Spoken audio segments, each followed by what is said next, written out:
Hi there, painted lovies. Just checking in again today because yesterday I was doing my French sideboard with a whitewash or lime wax, whatever you want to call it. And I thought I'd share the end results. I promised that I probably would today, so that's what I'm going to do. But I'm also going to take you on the journey with the staging and the propping, and I'm going to explain how I do it.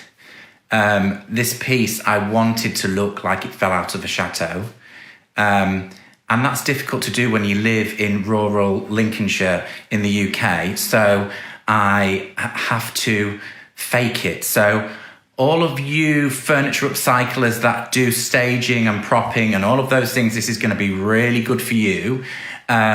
If you're not one of those people and you just enjoy looking at my wonderful pictures, look away, because you're really going to find out how I fake it. So it's a case of faking it for a gorgeous picture. So I'm going to try and take you on that journey and take you through a little bit of my mindset when I stage these things, because I stage rather differently to many other people. So first of all, we're going to take a look at the piece in a lot of detail, because then I'm going to pull the camera far away and then we're going to do all the staging stuff. There she is in all of her glory, fully whitewashed or limed washed, whatever you want to call it. Let me show you the top, because I promised you that. We was working on the top on one of them. So there you go. Now you can see why I put a variant of different shades of colours. And the dark wax is on, so it's much darker now, but look what it did. It sat within the grain. So on this grain, we've got the reverse. We've got dark wax sat into the grain. And on the, let's go up here, it's a good piece. On the other shades, we've got the lime wash into the grain there. So there's two styles. So I wanted to keep that, obviously, the top panel a lot more darker than the bottom. The light's a little bit peculiar in here at the minute. It's gone dull, so it does look a lot darker at the minute, but that will change when I photograph with my good camera. I used an SLR digital camera, Nokia D300, just, you know, a standard camera. But yeah, this gives you an idea. Now the backdrop, right, we're gonna have to pull wide. The backdrop, as you can see, it's just boards of wood. So I have 2 boards of wood in my workshop. Usually I can get away with one, not unless it's a big sideboard like this. So I have 2 boards, they're 6 by 4, quite heavy, solid boards. There's 2 there. There is a join, can you see, through the middle. That has just had masking tape through the join so the light from the window doesn't poke through, and it's painted over. And I've just literally thrown lots of chalk paint. I've gone for a green tone. And the reason I've gone for the green tone is because although we've done a whitewash, the wood underneath this whitewash was quite rich and sort of golden.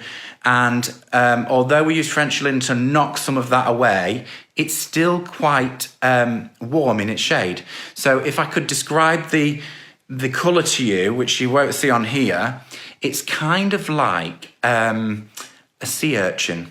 You know that pinkish, minky sort of tone? It's kind of like that, and you get all those little white dots on it, like a sea urchin. So it's a really lovely, soft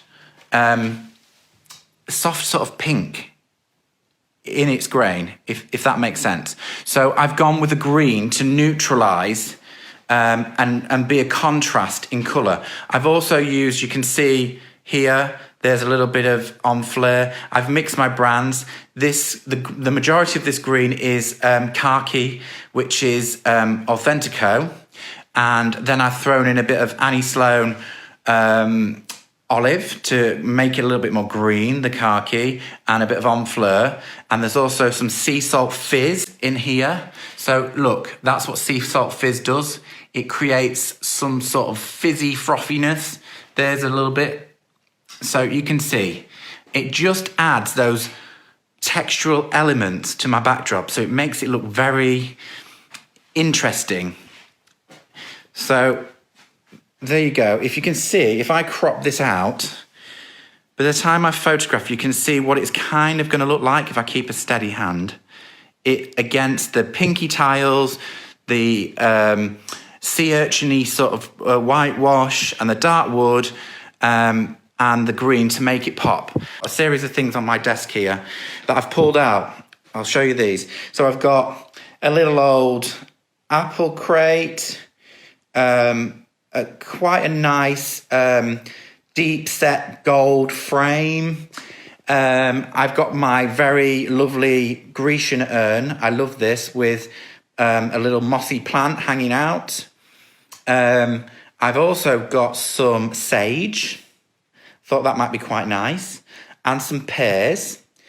I've got this lovely glass vase and some seed heads. The reason I've gone for those things are the colour palette is soft, and when I think about faded grandeur and chateaus and things, I want things to look almost relic-y, like they've been there a long time. The picture frame might be a bit too modern, I don't know yet, but seed heads, dried flower heads, it could have been left in a vase for hundreds of years and just preserved itself with a few cobwebs. Pears, I'm thinking of the season, you know, the end of the season is coming. It's near to the end, so we're collecting, we're foraging for pears and apples, and so and the green aspect. I wanted to add the green into the tone, so keep it one sort of soft palette. So we're going with greens, the mossy green in the urn, the green of the pears, a little bit of green in the sage. The sage I've just literally whipped out of somebody's front garden as I was coming here. Don't tell anybody. But as I walked past it, I thought, oh, that's beginning to fade. Here in the UK, I can start seeing things to fade as they go through their journey in life. We're heading to the autumn now. The weather's definitely changed here. It's a bit cooler. So I just thought the colours were really nice, the warmness. I just think that works. So I've foraged for these things, and I thought these might work. But we're going to place them.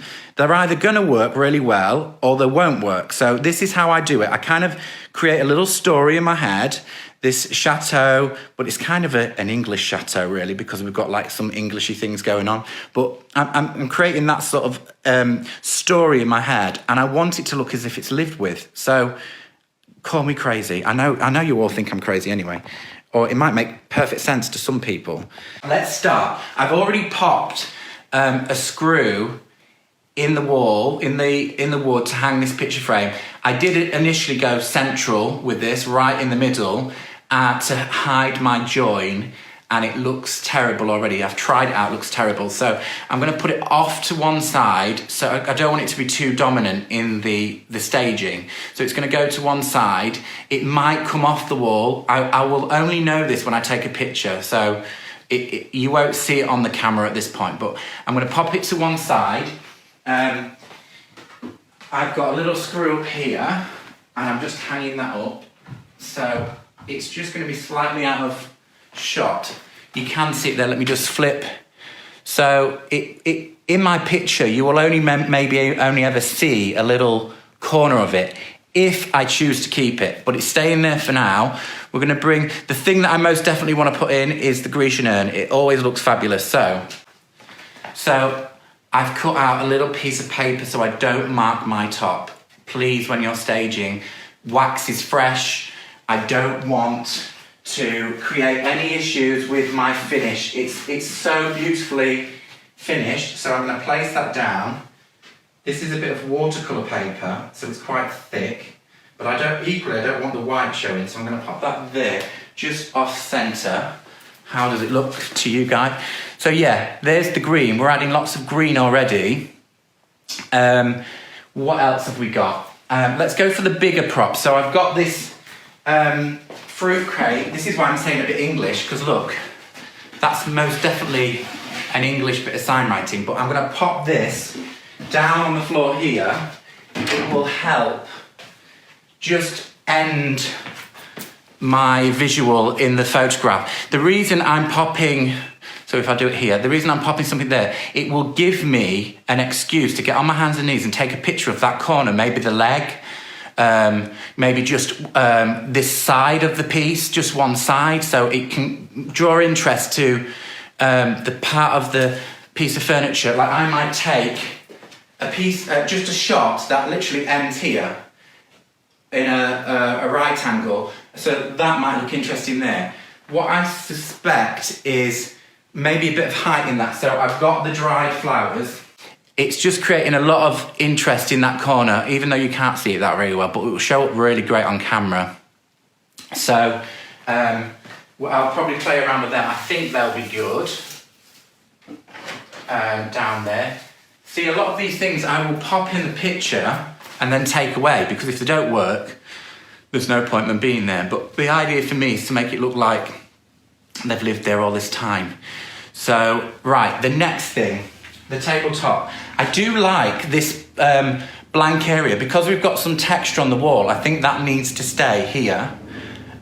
Most definitely, all of this, I think, really works. The thing I might add is this. The back plinth to this unscrews. So I may do all of this again without the back plinth. Traditionalists will love that.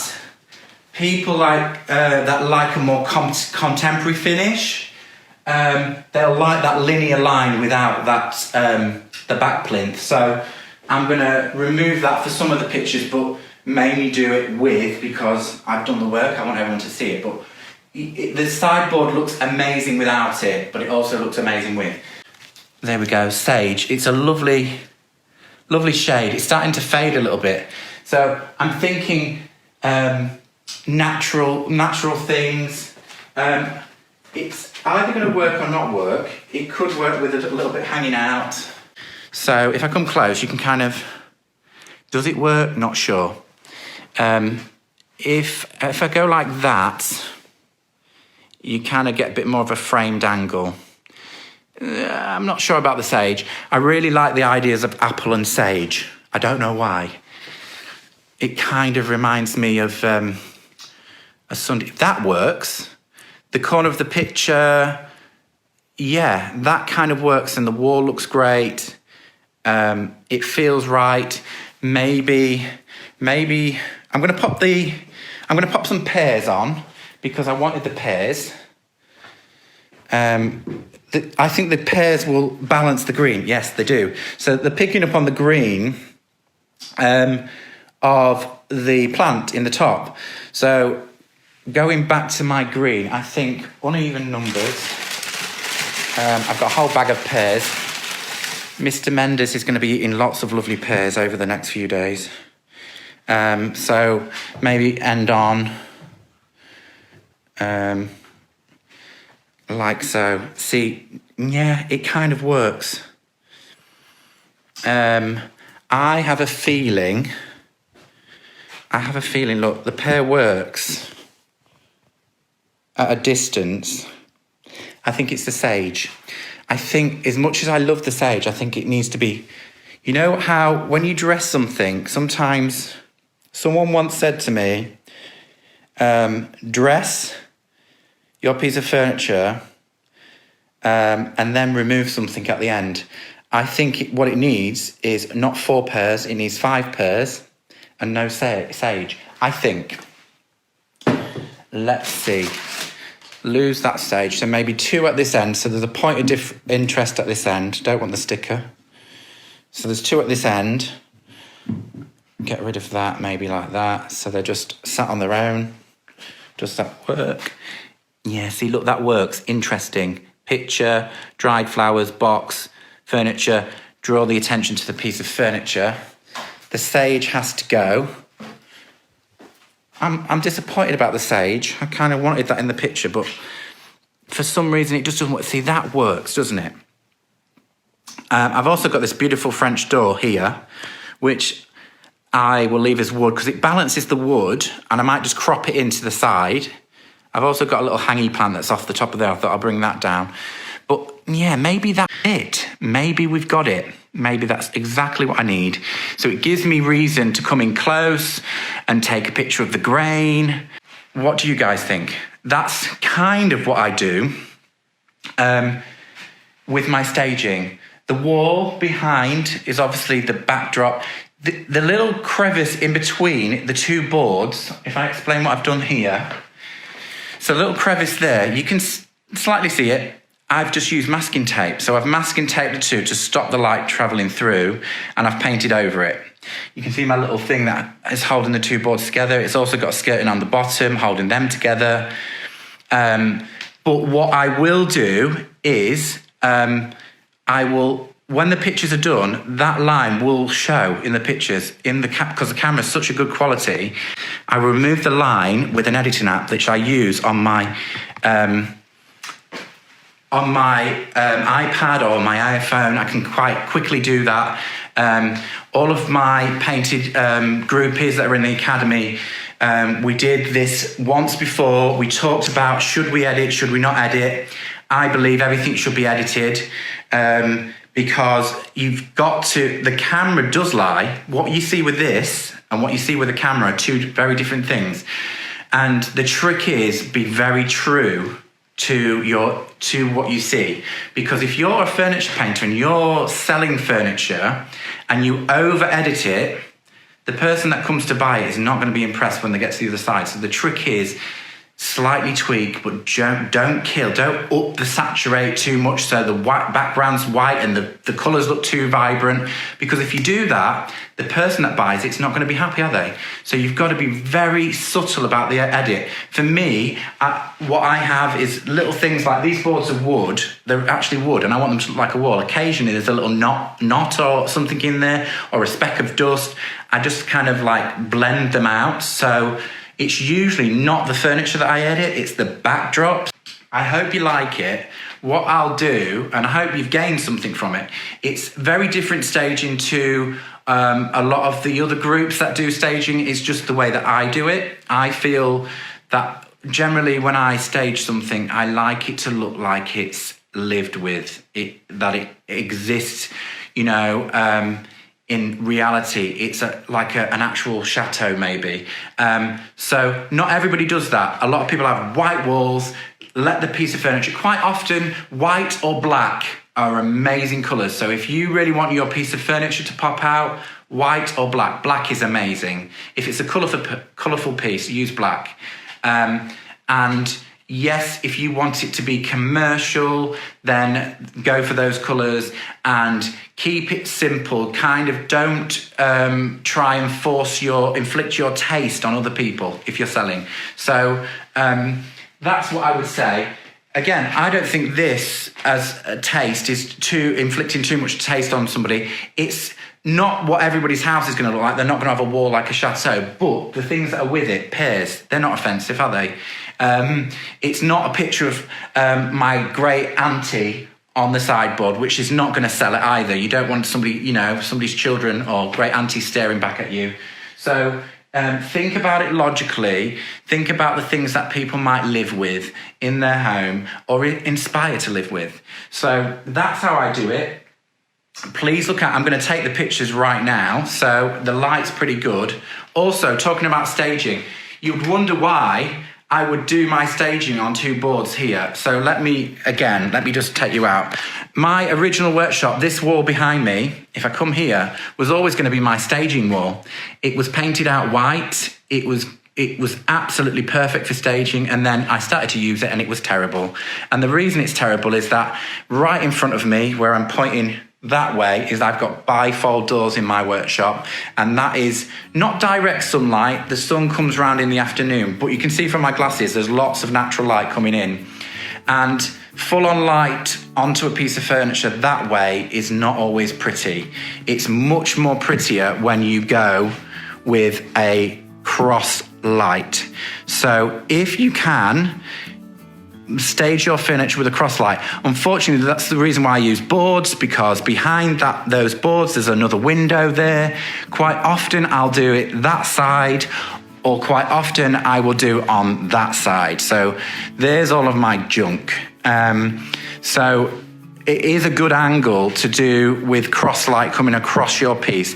It's just so much more flattering. So I hope any of that has given you some inspiration to do it slightly different, I'm going to check out. Please look out for the end result pictures. They might be a little bit different because I might take a picture in a minute and go, ooh, that doesn't work. So hopefully it'll be exactly as you've seen it, but check them out. Signing out. I'll see you all soon. Take care. Bye-bye.